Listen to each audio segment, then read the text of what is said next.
konstan atau konstanta waktu adalah konsep yang penting dalam sebuah elektronika dan sirkuit listrik yang berkaitan dengan perubahan cepat atau lambat dari suatu sistem ataupun sirkuit. Konstanta waktu biasanya disimbolkan dengan tau dan menggambarkan seberapa cepat atau lambatnya suatu sirkuit dapat mencapai atau mendekati keseimbangan ataupun mencapai respon yang stabil setelah dikenakan suatu perubahan. Konstanta waktu bergantung pada nilai resistansi atau R dan kapasitansi atau C dalam sirkuit dan diukur dalam satuan waktu seperdetik. Rumus umum yang digunakan untuk menghitung konstanta waktu tau dalam sebuah sirkuit RC adalah sebagai berikut. Tau sama dengan R kali C, di mana tau adalah konstanta waktu dalam detik.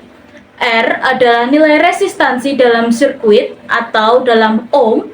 C adalah kapasitansi dalam sirkuit dalam farad, dan nilai T yang lebih besar, maka nilai R atau C dalam sirkuit akan meningkat dan konstanta waktunya juga akan lebih besar.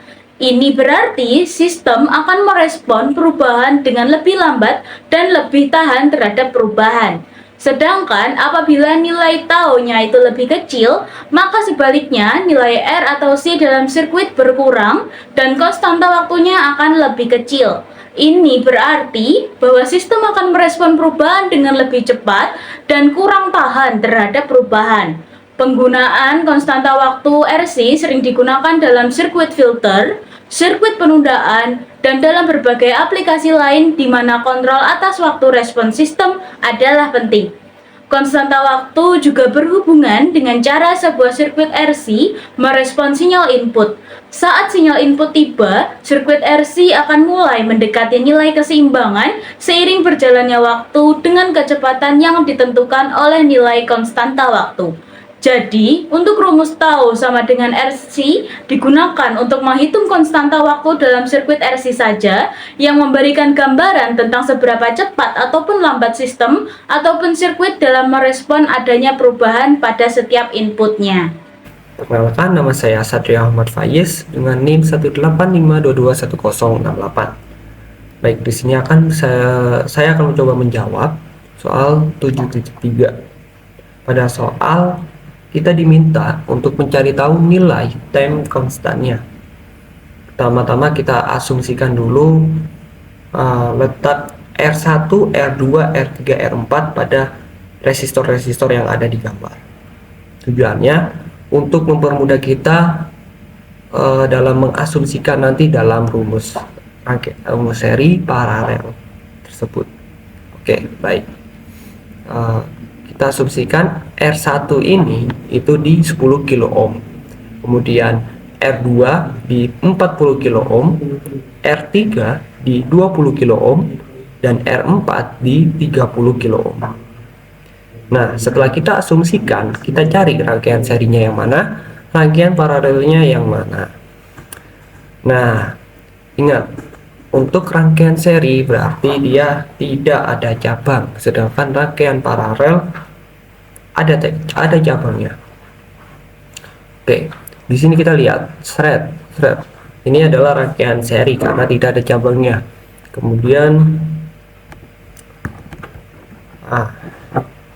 Kemudian di sini baru ada cabang ke bawah dan ke samping, yaitu ke R3 dan ke R2.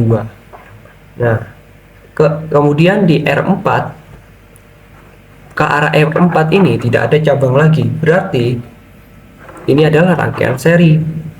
Maka dari itu kita bisa dihitung dulu, kita hitung rangkaian serinya terlebih dahulu seperti yang sudah saya ketik ini. R3 atau 20 kilo ohm ditambah R4 30 kilo ohm karena dia adalah rangkaian seri kan, maka 20 tambah 30 tadi 50 kilo ohm. Kemudian ada R2 40 kilo ohm, dan ini tadi gabungan dari seri ini jadi 50 kilo ohm. Kita paralelkan, kita hitung paralel sehingga 1 per R paralel sama dengan 1 per R2. R2 nya 40 kilo ohm, ditambah 1 per R seri yang tadi, seri A, yang dimana dari penghasilan penjumlahan dari 20 ditambah 30 kilo ohm ini tadi 50, berarti 1 per 40 ditambah 1 per 50 sama dengan, kita samakan penyebutnya jadi 9 per 200 sama dengan 22,22 kilo ohm. Lalu kita seri lagi dengan yang ini 10 kilo ohm. Oke, jadi R1 ditambah R paralel yang tadi sama dengan 32,22 kilo ohm. Nah, karena kita sudah tahu nilai hambatannya berapa, kita bisa masukkan ke dalam rumus time constant, yang dimana rumusnya adalah tau sama dengan RC, tau sama dengan R-nya tadi 32,22 kan, kali 10 pangkat 3. 10 pangkat 3 ini berarti dari yang satuannya kan tadi kilo ohm, jadikan ohm, maka 10 pangkat 3 32,22 kali 10 pangkat 3, kemudian dikali 100 ini adalah ini tadi, tapi karena ini adalah satuannya piko, kita mau jadikan satuannya farad, sehingga 10 piko farad, kalau misalnya kita jadikan farad, itu adalah 100 kali 10 pangkat min 12, sehingga hasilnya tau sama dengan 3,222 mikrosecond, seperti itu. Baik, banyak sekali yang sudah dijelaskan oleh teman saya Faiz dan Nela tadi. Kemudian selanjutnya, sebenarnya buat apa sih tujuan kita menghitung konstanta waktu dalam sirkuit RC tersebut?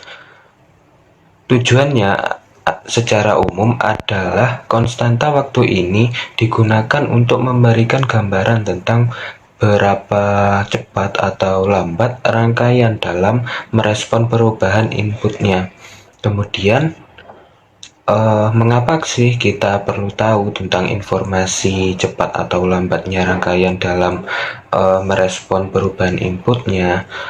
Nah, ada beberapa alasan, yaitu yang pertama adalah untuk memprediksi respon sirkuit. Konstanta waktu memungkinkan kita untuk bisa memprediksi seberapa cepat atau lambat sirkuit akan merespon perubahan inputnya, sehingga hal tersebut akan membantu kita dalam perencanaan sirkuit yang memerlukan respon waktu tertentu, sehingga tidak ada delay yang tidak diinginkan. Kemudian yang kedua adalah untuk filtering sinyal. Konstanta waktu sirkuit RC menentukan sejauh mana sirkuit tersebut dapat meredam atau memfilter komponen frekuensi tertentu dalam sinyal input. Sebagai contoh, filter rendah atau low pass yang menggunakan sirkuit RC dengan konstanta waktu yang sesuai untuk melewatkan komponen frekuensi rendah, sementara ia meredam komponen frekuensi tinggi. Kemudian yang ketiga adalah untuk stabilisasi sirkuit. Dalam beberapa kasus, sirkuit RC digunakan untuk menghilangkan fluktuasi atau noise pada sinyal, dan konstanta waktu yang sesuai ini dapat membuat kita itu mencapai tingkat stabilisasi yang diinginkan. Kemudian yang keempat adalah untuk penundaan sinyal. Dalam beberapa aplikasi, sirkuit RC ini digunakan untuk memberikan penundaan waktu tertentu pada sinyal. Konstanta waktu sirkuit ini digunakan untuk mengukur penundaan yang diperlukan. Kemudian yang kelima, untuk pengisian dan pemutaran kapasitor. Konstanta waktu juga berperan dalam pengisian atau charging dan juga pemutaran atau discharging kapasitor dalam sirkuit RC. Ini penting dalam aplikasi seperti timer dan osilator. Baik, mungkin cukup sekian video ini kami buat. Semoga ilmu ini bisa bermanfaat. Kurang lebihnya mohon maaf. Wassalamualaikum warahmatullahi wabarakatuh.